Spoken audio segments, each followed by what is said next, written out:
जो सांसद हैं अफजल अंसारी जी, उनके जो भाई हैं मुख्तार अंसारी, उनके ऊपर काफ़ी कड़ी कार्रवाई योगी जी की है। हाँ, कड़ी कार्रवाई कर रहे हैं। तो भाई देखिए, सामंतियों के खिलाफ लड़ने वाले जी जी जो समाज का, चाहे दलित हो, मुसलमान हो, ओबीसी का हो, जो सामंतियों के खिलाफ लड़ेगा उसको गुंडा बदमाश से बना देंगे। जी जी सत्ता में आते हैं तो उसको क्रश करते हैं, परेशान करते हैं। जी। यही हुआ है। अब भारतीय जनता पार्टी में देखिए कितने हैं। जी, ब्रजेश सिंह जो भी आपके हैं, बहुत सारे लोग हैं, ब्रजेश सिंह है, त्रिभुवन सिंह है, बहुत सारे लोग हैं, पूरे देश में हैं। उनके खिलाफ बुलडोजर नहीं चलेगा। नहीं चलेगा।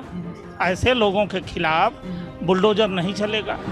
जो ये अंधविश्वास, आडंबर, अगर ये लोग नहीं ध्यान देंगे तो आने वाला कल इन लोगों का अपने अपने बच्चे के भविष्य को गर्त में डालेंगे। जी जी अगर ऐसा सुधार नहीं करेंगे तो, अगर सुधार करते हैं तो बेटर है।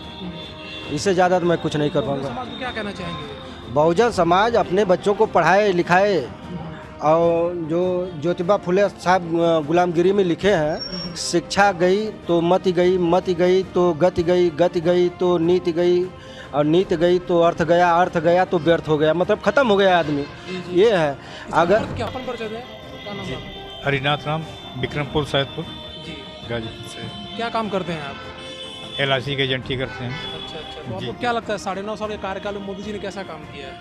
अरे क्या किए हैं, अगर यही स्थिति रही तो जो 9.5 साल के बाद 6 महीने में हम लोग इंडिया छोड़ करके बाहर चले जाएंगे। ऐसा क्यों कह रहे हैं? अरे वैसा ही स्थिति है। शिक्षा मान्यवर कांसी राम साहब जी जी बम्बई में एक बार भाषण दिए थे कि कांग्रेस के बाद कोई महाभ्रष्ट पार्टी है तो वह भारतीय जनता पार्टी है। जी जी दंगाई, बेरोजगारी, शोषण, दमन, हर क्षेत्र में इसका कोई सानी नहीं है।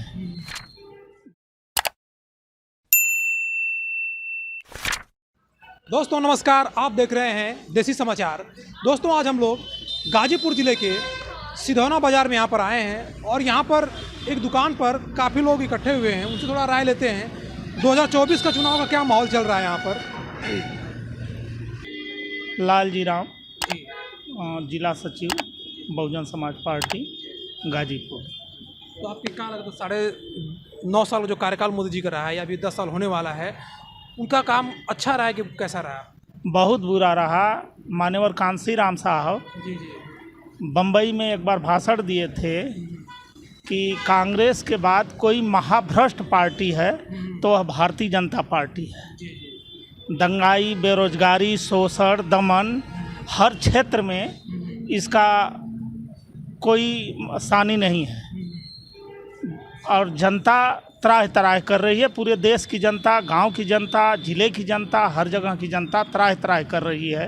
ये तो कह रहे हैं सबका साथ सबका विकास। वो तो कह रहे हैं ना जी जी भाई, मीडिया उनके अंडर में है, जी जी मनी उनके अंडर में है, माफिया उनके अंडर में है। तो सारे जिसके पास मनी, मीडिया, माफिया जी जी टोटल तीनों हो तो दबंगई के साथ शासन कर सकता है और जनता की उपेक्षा कर सकता है। जी जी। अच्छा, आपके तो यहाँ वही जो हो रहा है। आपके यहाँ जो सांसद हैं अफजल अंसारी जी, उनके जो भाई हैं मुख्तार अंसारी, उनके ऊपर काफ़ी कड़ी कार्रवाई योगी जी की है। हाँ, कड़ी कार्रवाई कर रहे हैं। तो भाई देखिए, सामंतियों के खिलाफ लड़ने वाले जी जी जो समाज का, चाहे दलित हो, मुसलमान हो, ओबीसी का हो, जो सामंतियों के खिलाफ लड़ेगा उसको गुंडा बदमाश से बना देंगे। जी जी सत्ता में आते हैं तो उसको क्रश करते हैं, परेशान करते हैं। जी। यही हुआ है। अब भारतीय जनता पार्टी में देखिए कितने हैं। जी, ब्रजेश सिंह जो भी आपके हैं, बहुत सारे लोग हैं, ब्रजेश सिंह है, त्रिभुवन सिंह है, बहुत सारे लोग हैं, पूरे देश में हैं। उनके खिलाफ बुलडोजर नहीं चलेगा। नहीं चलेगा। ऐसे लोगों के खिलाफ बुलडोजर नहीं चलेगा। जो सत्ता के साथ रहेगा, इनके साथ रहेगा, उनके ऊपर कुछ नहीं होगा। जो इनके नीतियों के खिलाफ बगावत करेगा उसके साथ सब कुछ होगा। यही चल रहा है, पूरे देश में चल रहा है, जहाँ जहाँ इनका शासन है। ऐसा भी देखा जा रहा है कि जो गैर भाजपाई, चाहे नेता हों चाहे जो भी वर्ग के लोग हों, उनके खिलाफ ईडी और सीबीआई लगाया जा रहा है। ये ईडी, सीबीआई इनका हथियार बन गया है, पुलिस इनका हथियार बन गया है। भाई तो मनुस्मृति लाना है, मनुस्मृति का शासन लाना है तो उसका यूज करेंगे संविधान के आड़ में। जी जी जबकि नैतिक संविधान ऐसी संविधान की भावना नहीं है। जी जी सबके साथ न्याय करने की भावना है। जो गलत है उसके साथ हो, लेकिन सारे लोगों के साथ जो गलत हो सबके साथ वैसा व्यवहार होना चाहिए। जी जी। और पक्षपातपूर्ण तो होना नहीं चाहिए। अगर तो बुलडोजर चला रहे हैं तो सब पर चलाइए। सब पर चलना चाहिए। जितने बदमाश है, माफिया हैं, जी जी।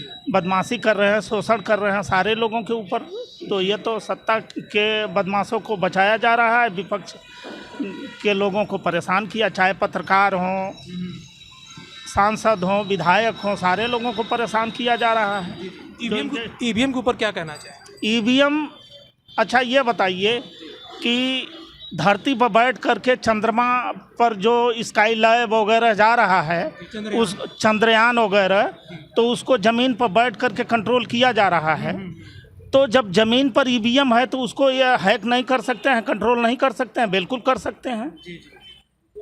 अभी दिल्ली में आंदोलन चल रहा है उसी। हर जगह चल रहा है, आंदोलन चल रहा है, लेकिन तो ये मानने के लिए तैयार नहीं है। ये सारे चुनाव आयोग जितने हैं सबको खरीद लिए हैं, सबको दबाव में रखे हैं। सारे लोग दबाव के अंदर काम कर रहे हैं। ऐसा सा हुकूमत अभी समझ लीजिए, हम लोग इतिहास में पढ़ते हैं, मनु स्मृति में पढ़ते हैं कि मनु स्मृति के समय ऐसे तानाशाही, हाँ, ऐसी तानाशाही थी। शूद्रों के साथ बहुत जघन्य व्यवहार होता था, अमीरों सामंतियों के साथ अच्छा व्यवहार होता था। वही स्थिति इस समय है। सेम अभी जो राम मंदिर जो निर्माण हुआ है और प्राण प्रतिष्ठा की गई वहाँ पर, आपके बाजार में भी कई झंडे दिखाई दे रहे हैं, उस पर क्या कहना चाहिए? वो भाई हम कह रहे हैं कि हकीकत तो ये है कि 1976 के ललई यादव के फैसले में आया है कि रामायण काल्पनिक है। रामायण काल्पनिक है। सुप्रीम कोर्ट में मुकदमा है। सुप्रीम कोर्ट से ललई यादव जीते हैं भाई कि रामायण काल्पनिक है। और कल्पना के आधार पर यह सब मनगढ़ंत बातें चली हैं। समाज हमारा पढ़ा लिखा, बाप दादा पढ़े लिखे नहीं थे। और भाई जिस समाज को गिराना है उसका शिक्षा छीन लीजिए, हर तरह से गिर जाएगा। शिक्षा जिसकी, ज्ञान जिसका छीन लिया जाएगा तो वो हर तरह से पंगु हो जाएगा, गुलाम हो जाएगा। तो हम लोग जो वंशज हैं, मानसिक गुलामों के वंशज हैं। थोड़ा थोड़ा अब शिक्षा जब बढ़ी है तो लोग स्टैंड कर रहे हैं, तर्क कर रहे हैं। शिक्षा ऐसी जननी है कि वो तर्क को जन्म देती है, क्या सही है क्या गलत है। बाबा साहब अम्बेडकर भी कहते शिक्षा वो शेरनी का दूध है, जो पिएगा वो दहाड़ेगा, वो दहाड़ेगा। ये है स्थिति। जो नई शिक्षा नीति आई उस पर क्या कहना चाहिए? नई शिक्षा नीति पॉजिटिव नहीं है। पहले था गरीबों के गरीब स्तर के लड़के IAS PCS हो जाते थे मेहनत करके, प्राइमरी में पढ़ करके। प्राइमरी कॉलेजों की हालत देख लीजिए, इंटर हाई स्कूल के कॉलेजों की हालत देख लीजिए। जो परीक्षा हो रही है वो आउट हो रहा है। क्या है ये? भ्रष्टता न है। सारे क्षेत्र में हाहाकार मचा है, ईमानदारी कहीं नहीं है। अपने पक्ष के लोगों को अभी परीक्षा हुई थी सीटेट की हुई थी, पर्चा आउट कर दिए। तो ये है इन लोगों का।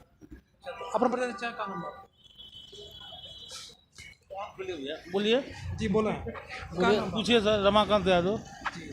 तो 9.5 साल के काल में मोदी जी का खुश हैं कि ना है? अरे का खुश हो जहाँ का दिक्कत है? पूरा मंदिर बन गया, धारा 370 हटा दी मंदिर है, लेकिन मत अटल जी भैया, धारा 370 भी हटा दी गई। तो हटा दी गई, तो जहाँ के लिए हटाई गई वहाँ के लिए हटाई गई है। हमारे प्रदेश के लिए काम अच्छा किए कि नहीं मोदी जी? मोदी जी बहुत अच्छा काम कर रहे हैं जी। कौन कौन से काम उनको बहुत अच्छा लगता है? सब कुछ जो फोर लेन है और सब, अब 5 किलो आटा मिला है, 10 किलो दाल मिल रही है, सब अच्छा काम ना है। पशु सारे छूट कर खेती बाड़ी जो हम लोगों की चल रहे हैं वो तो अच्छा काम है। महंगाई के ऊपर क्या कहना चाहिए? महंगाई बहुत अच्छी है। बहुत अच्छी महंगाई है। हमारे जो गरीब आम जनता बेचारी क्या करेगी? पा रही है ना 5 किलो। 5 किलो उनका घर चल जाएगा। सब चल जाएगा। हाँ, बहुत अच्छी तरह से चल जाएगा। भाई संविधान हमारा ये कहता है कि सरकार की जिम्मेदारी है कि गरीबों का उत्थान होना चाहिए। शिक्षा के क्षेत्र में, नौकरी के क्षेत्र में, रोजगार के क्षेत्र में संविधान यह कह रहा है। लेकिन यह सरकार ऐसा कुछ नहीं कर रही है। संविधान विरोधी सारा वर्क है इनका। और जब लोग शिक्षित होंगे, रोजगार फैलेगा, हर हाथ में रोजगार होगा। क्यों? हमारा जापान पड़ोसी है चीन, चीन आगे बढ़ गया। जहाँ धर्म की अफीम लोगों को चटाई जाएगी, उस देश की हालत वैसा ही होगी। जैसे पाकिस्तान देख लीजिए, भारत की हालत वही हो गई, लंका की हालत वही हो गई। और जहाँ बौद्ध धर्म को लोग मानने वाले हैं, विज्ञान के आधार पर चलता है, वह धर्म नहीं है, धम्म है। धम्म जो है उसके आधार पर जो जो देश अपनाया है वो आगे बढ़ा है। जापान देख लीजिए, कोरिया देख लीजिए, चीन, मंगोलिया देख लीजिए, थाईलैंड, सारे देशों को उठा करके देख लीजिए। तो जहाँ जहाँ फ्री है तहाँ ये स्थिति है। हमारे यहाँ धर्म पर सब कुछ, राजनीति भी हो रही है, धर्म पर शासन सत्ता चल रही है, धर्म के आधार पर 85% को कंट्रोल भी किया जा रहा है। नकेल किसी जगह हाँ, के आधार पर। कि इनको उठने न दिया जाए। बहुत बहुत धन्यवाद आपको। कौन परिचय दें? क्या नाम है आपका? हरिनाथ राम, विक्रमपुर सैदपुर, जी, गाजीपुर से। क्या काम करते हैं आप? LIC के एजेंटी करते हैं। अच्छा, तो आपको क्या लगता है 9.5 साल के कार्यकाल में मोदी जी ने कैसा काम किया है? अरे क्या किए हैं, अगर यही स्थिति रही तो जो 9.5 साल के बाद 6 महीने में हम लोग इंडिया छोड़ कर के बाहर चले जाएंगे। ऐसा क्यों कह रहे हैं? अरे वैसा स्थिति है, शिक्षा भी स्तर गिर गया, नौकरी की भी स्तर गिर गई। हाँ, सारी समस्या जो है कि दिन पर दिन बढ़ती जा रही है, घटने की इच्छा वो नहीं दिखाई दे रही है। जी। हाँ, अभी स्थिति ये है कि जो पहले IAS PCS के लोग बैठते थे, अब इतना टफ हो गया, डिफ़िकल्ट हो गया कि अब कोई बैठने वाला नहीं है। उनको शिक्षा ही नहीं मिल पाएगी तो बैठेगी कहाँ से? जी। हाँ, अब महंगाई के ऊपर क्या कहना चाहेंगे? महंगाई के ऊपर तो वहीं 5 किलो राशन से जो है कि सबको संतुष्ट कर रहे हैं। लग रहा है कि लोग कटोरा लेकर के भीख मांगे तब भी जो है कि मोदी जी को संतुष्टि मिलेगी। ये कंडीशन है इंडिया की। तो अभी राम मंदिर जो बना है उस पर क्या कहना चाहेंगे? राम मंदिर से हम संतुष्ट नहीं हैं। इसलिए संतुष्ट नहीं है कि जो है कि वो काल्पनिक है, राम मंदिर और जो है कि उससे हमारा कोई लेना देना नहीं है। अगर हम लोग अब मर रहे हैं, कुछ कर रहे हैं, तो बाबा साहब की जो नीति है, बाबा साहब की जो सोच है, वो पूरा करके कोई भी देखा है हम लोग संतुष्ट हैं। हाँ, जयप्रकाश, विधानसभा सचिव सैदपुर। तो आपको क्या लगता है कि मोदी जी का जो 9.5 साल का कार्यकाल रहा है, ये हमारे देश के लिए अच्छा रहा है, कैसा रहा? अच्छा तो नहीं है, बहुत बुरा है। क्या क्या दिक्कतें आई? आप महंगाई को उठाकर देख लीजिए। अभी 22 तारीख को प्राण प्रतिष्ठा की बात कर लीजिए, तो हाँ, राम मंदिर की बात, तो उसमें बोला गया था कि राम मंदिर में प्राण प्रतिष्ठा जो कर रहे हैं, क्या वो पत्थर में जान डाला जा सकता है? हमारे शास्त्रों में लिखा गया है। शास्त्रों में लिखा गया है। आप बताइए, मनुष्य अभी जो कि लोहे में प्राण प्रतिष्ठा डाल रहा है, वैज्ञानिक मनुष्य का बनाया हुआ लोहे में प्राण प्रतिष्ठा पड़ रही है, वो खेल रहा है, आपके साथ द्वंद्वात्मक कर रहा है। क्या पत्थर आपके साथ द्वंद्वात्मक कर सकता है? नहीं कर। आप रोबोट की बात कर। रोबोट तो कर रहा है ना, आपके साथ खेल रहा है? लेकिन क्या आप इतने भव्य कर रहे हैं, 18,000 करोड़ की लागत से बनवा रहे हैं, उसके बाद अनुदान भी ले रहे हैं तमाम तरह से, क्या वो प्राण प्रतिष्ठा के बाद एक काम कर सकता है, आपसे कुछ भी बात कर सकता है? नहीं। ये कहना चाह रहे हैं कि जैसे रोबोट में बैटरी चार्ज लगा दी जाती है तो रोबोट काम करता है, तो क्या पत्थर काम करे? आप सोच लीजिए, काम करेगा? पत्थर तो नहीं काम करे। आज तक हमने किसी पत्थर काम करते हुए देखा ही नहीं।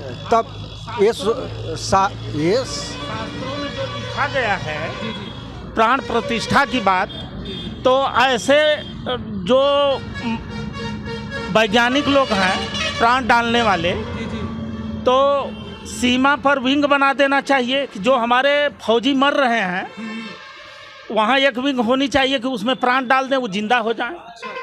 और हॉस्पिटल में भी एक विंग बना देनी चाहिए, एक डॉक्टर, प्राण वाला डॉक्टर, कि हाँ, कि जो लोग मरे उसमें प्राण डाल दें, उसको जिंदा कर दें। ऐसा होना चाहिए। बिल्कुल होना चाहिए। होना चाहिए कि नहीं होना चाहिए? लेकिन वहाँ यहाँ नहीं होगा। पैसा तसीलने के ATM खाना बनाया जाएगा उतना बड़ा, जनता को मूर्ख बनाया जाएगा, आस्था के नाम पर लोग चढ़ावा चढ़ाएंगे, 2-4-10 लोगों को रोजगार मिल जाएगा, बकिया लोग बेरोजगार रहेंगे। यही प्राण प्रतिष्ठा पे आप बोल रहे हैं। प्राण प्रतिष्ठा जो मंदिर का कारोबार चल रहा है उसमें मात्र 3% लोगों को लाभ मिलता है। जी जी, कौन 3% में लोग हैं? सिर्फ एक वर्ग ब्राह्मण। जी जी। और बता दीजिए पूरे भारत में कहीं है हम्म। ब्राह्मण के सिवा कोई और बैठ रहा है? नहीं नहीं, मंदिरों में पुजारी तो ब्राह्मण ही होना चाहिए, वो सर्वश्रेष्ठ क्या हैं, देवी- शीर्ष उनका जन्म हुआ है। शीर्ष जन्म हुआ है। क्या आप ये बात मानते हैं कि जो ब्रह्मा के शरीर से, भुजा से, जांग से, ये पैर हमारी से मनुस्मृति में लिखा है। लिखा, क्या इस तरह कोई भी आज पूरे विश्व में अगर पैदा कर दे जो उसकी गुलामी करेंगे हम? जी नहीं, ऐसा तो हो नहीं सकता है, सिर्फ अगर शास्त्रों में- जब उस समय लिखा गया तो कहीं देखा गया होगा। जी जी। लिखा गया है सत्य मानने के लिए ना, वही सत्य हम लोगों से मनवाया जाता है। एस जबरदस्ती सी मनवाया जाता है। हम मनवाया जाता है, थोपा जाता है। आज हमारे जब 22 जनवरी को प्राण प्रतिष्ठा हो रही थी तो हमारे बहुजन समाज के लोग जो है झंडा लेकर रोड पे घूम रहे थे। जी, उन्हीं के लिए हाँ। कहना चाहेंगे कि आप किस मूर्खता में पड़े हुए हैं। ये अंधविश्वास, आडंबर है। अगर ये लोग नहीं ध्यान देंगे तो आने वाला कल इन लोगों का अपने भविष्य, मतलब अपने बच्चे के भविष्य को गर्त में डालेंगे। जी जी। अगर ऐसा सुधार नहीं करेंगे तो, अगर सुधार करते हैं तो बेटर है, इससे ज़्यादा तो मैं कुछ नहीं कर बहुजन पाऊंगा। समाज को क्या कहना चाहेंगे? बहुजन समाज अपने बच्चों को पढ़ाए लिखाए, और जो ज्योतिबा फुले साहब गुलामगिरी में लिखे हैं, शिक्षा गई तो मति गई, मति गई तो गति गई, गति गई तो नीति गई, और नीति गई तो अर्थ गया, अर्थ गया तो व्यर्थ हो गया, मतलब ख़त्म हो गया आदमी। ये है। इसका अगर अर्थ क्या होगा बता दीजिए। इसका अर्थ है कि अगर शिक्षा चली गई और लास्ट में जाते जाते आप 4-5 पौधान पे नीचे आपका सारा सिस्टम डैमेज, आप कहीं के लायक नहीं रह जाएंगे, गुलाम हो जाएंगे। जैसे 3000 साल से आप शिक्षा पे अटैक सिर्फ किए थे, उसके पहले जो नालंदा विश्वविद्यालय था, तक्षशिला विश्वविद्यालय था, दुनिया में पहला हाँ हाँ, जिसमें जो कि उस जमाने में 9 लाख पुस्तक थी, 9 लाख। विश्वविद्यालय। हाँ, यही आपके बिहार में है जो 9 लाख पुस्तक थी। लेकिन आज के डेट में अभी भी जो ऑक्सफोर्ड हो या कैम्ब्रिज हो, आज भी इतने पुस्तकालय नहीं हैं। क्यों नहीं है? तो इल्जाम ये लगाया जाता है कि उसको खिलजी ने जलाया था, क्या सही है? और इस पे तो मतलब एक शासक है, अभी तो उसको पढ़े लेकिन नाम नहीं याद है, एक मुसलमान शासक है, एक और ब्राह्मण है। 2 लोग मिलके ही जलाए थे। 4 महीने आग लगी थी, उसमें चला था। 4 महीने बाद आग बुझी थी लगभग। हाँ, लगाइए भाई साहब। बौद्ध व्यवस्था को ध्वस्त करने वाले आर्य लोग हैं, आर्य कौन है? ब्राह्मण हैं। आज भी ये बौद्ध सिस्टम को, संविधान को नहीं मानते हैं। संविधान जो है बौद्ध सिस्टम पर आधारित है, मानवता आधारित पर है कि नहीं है? जी जी बिल्कुल। लेकिन उसको ये लोग नहीं मान रहे हैं, अपनी सनातनी व्यवस्था को मनवाना चाहते हैं। तिरंगा का खुद ही विरोध करते हैं। तिरंगा को लात से रगड़ते हैं अपने जहाँ इनका चलता है। तो ये संविधान को खुद ही नहीं मान रहे हैं, तो सनातनी व्यवस्था को थोप रहे हैं, तो ये ज़बरदस्ती थोप रहे हैं। तो जब तक ओबीसी जागरूक नहीं होगा, जिस दिन ओबीसी जागरूक हो गया तो बहुत बड़ा वो घातक परिस्थिति देश के अंदर पैदा करना चाहते हैं, ये लोग पैदा कर रहे हैं। बाबा साहब कहे थे कि संविधान के मुताबिक यदि न्याय नहीं हुआ तो यह सारा सिस्टम जनता फेल कर देगी और रोडों पर उतर जाएगी, तब संभालना मुश्किल हो जाएगा।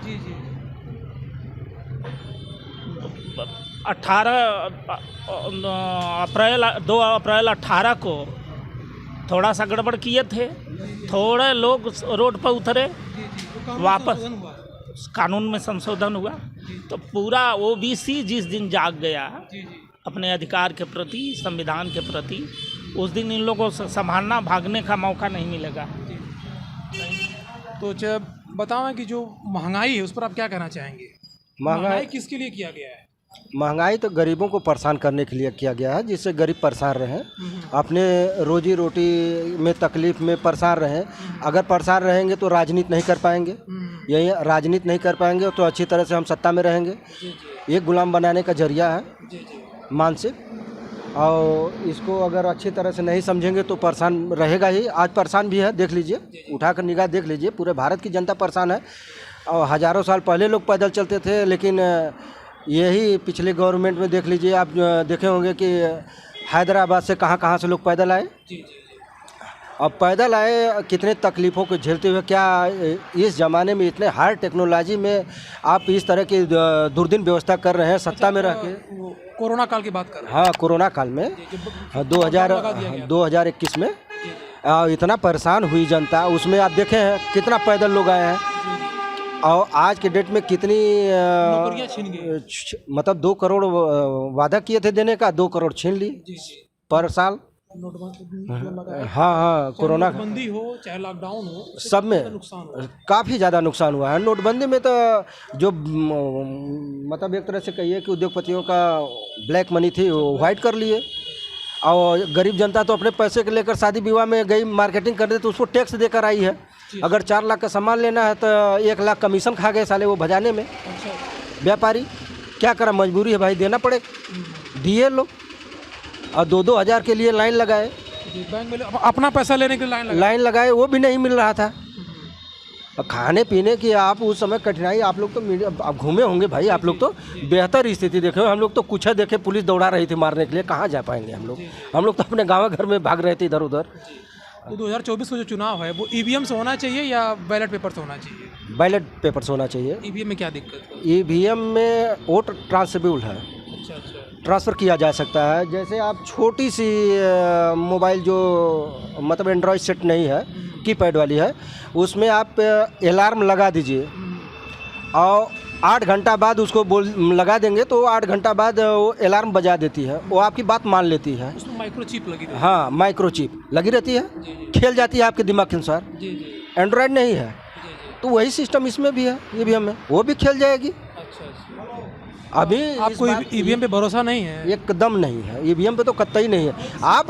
आप घूम कर देख लीजिए कितना विरोध चल रहा है जनता में, लेकिन आंदोलन चल रहा है। हाँ, खूब जम के हर जगह। अभी पंजाब का पूरा किसान का जो खेप है पूरा ट्रैक्टर से आ रही है दिल्ली, हाँ, ईवीएम के समर्थन में, ईवीएम के खिलाफ जो हाँ, ईवीएम के खिलाफ में आ रही है जनता।